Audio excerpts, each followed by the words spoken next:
Hi everybody, thanks so much for being here. My name is Arlen and welcome to my YouTube channel. So today I want to talk about the concept of being an ally to LGBTQ plus people and 5 tips to help you get started.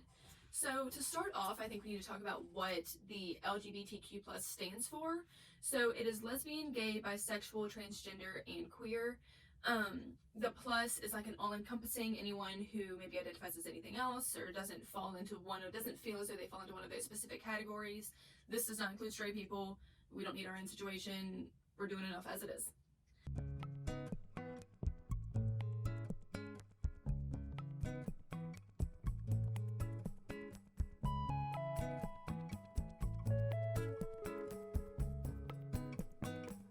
To get started, I want to talk about how there are so many different ways to be an ally. I know I have 5 here today, but I think one of the biggest things to know and understand as an ally is the history of gay rights and how traumatizing and devastating that has been, and how it is an ongoing battle every single day. So that will probably be its own video sometime. It's going to be a big, heavy topic, so stay tuned for that.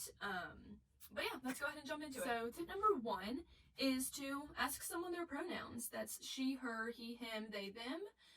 Asking people's pronouns is a big trend these days. I don't know if trend is the right word, but it's becoming more normalized, and that's really excellent. If you go out of your way to ask someone else their pronouns, then you can limit the mislabeling of them, which is really nice. It also helps when straight people ask other people their pronouns, because it just gets us all normalized, like I've said 1,000 times. So something you could do is add your pronouns to like your social media bios or to like a signature bar if you have one in your email. Those are some ways to help kind of normalize it. So tip number 2 is to speak up against anti-LGBTQ plus comments or conversations or anything like that. Reminding people that in 2021 it is unacceptable to have such discussions or comments, and even comments like, oh my god, like that's so gay, like that's unacceptable. It reinforces the fact, or it reinstates the fact that being gay is a negative, and that's absolutely not the case. So just limiting, calling that out when you hear it, acknowledging like uncomfy, unacceptable, let's not do that again, and just educating people, letting them know why having these remarks is inappropriate can definitely go a long way. Tip number 3 is, as an ally, don't get offended when you get corrected. So if you've done something, maybe you accidentally used the wrong pronouns, don't, get defensive and grumpy and mean.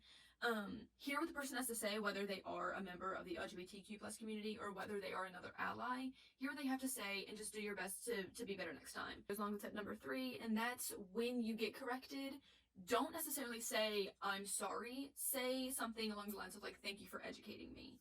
So when you say I'm sorry, it opens up the other person to respond kind of automatically with, it's okay. And it's not okay to mislabel or misidentify people. So instead of saying I'm sorry, you can just say, thank you for letting me know. Thank you for educating me. This is something that I struggle with still. I get nervous and I panic. I'm just like, I'm sorry. And so that's something that I have to work on for myself as well. But just trying not to normalize it being okay to accidentally mislabel people, though it is an accident. You can just say thank you.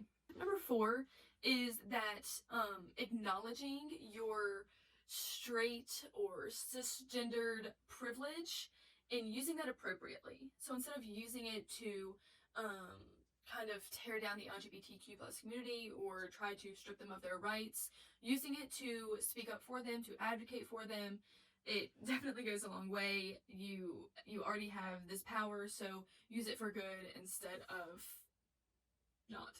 Tip number 5, my final tip, is to just simply believe that all people deserve equality and even equal human rights, regardless of their sexuality, their sexual orientation, and regardless of the way that they're different from you. So though this seems so simple and obvious, it can be effective, it can definitely be helpful. So just along that note, this is just a reminder while we're on the topic.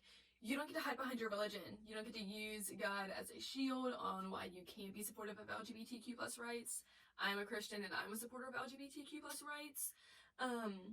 You're supposed to love your neighbor and not judge. So if you think God is telling you that homosexuality is wrong, maybe do a little more praying.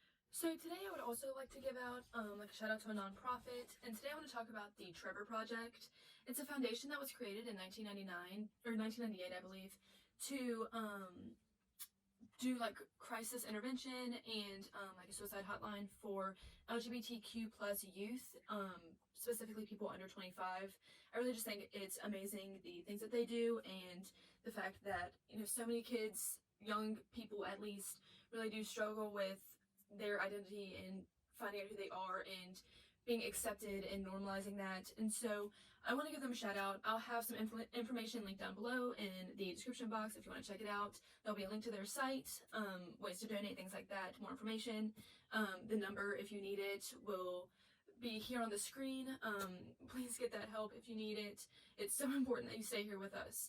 And so I just want to give them a quick shout out and bring them to your attention. Thank you all so much for watching today. I hope you enjoyed this video. Give it a thumbs up if you do, and be sure to subscribe, and I'll see you next time. Thank you.